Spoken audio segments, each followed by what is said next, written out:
Coming up, hope for South Korean families of missing ferry riders has begun to fade as they begin mourning their lost loved ones. And the drought season has hit the state of California hard. This and more coming up on your Saturday News Update. Thank you for joining us. I'm Cameron Nixon. Starting off with our top story, the search still continues for the missing victims of the ferry crash in South Korea.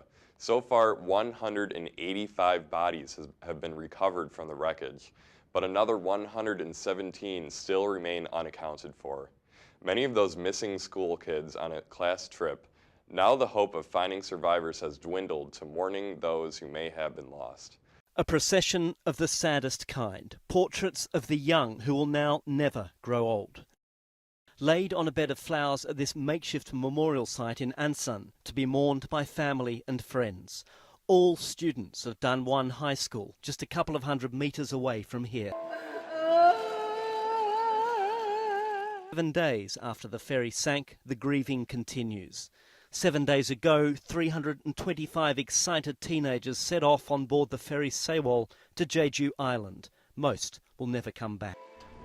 Since the doors of this temporary memorial opened this morning, there's been a steady stream of people coming to mourn and to pay their respects. The pain, the anger, the despair, it's all clear to see. But now at least this town that's lost far too many of its sons and daughters has a focus for its grief.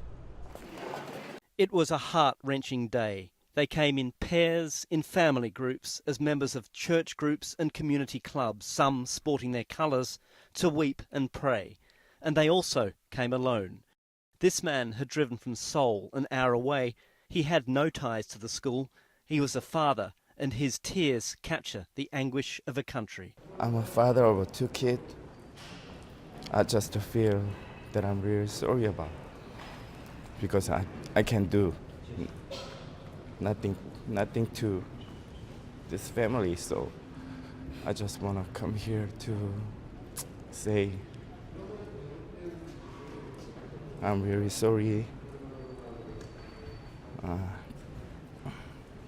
For the first time in 15 years, the entire state of California is in a drought.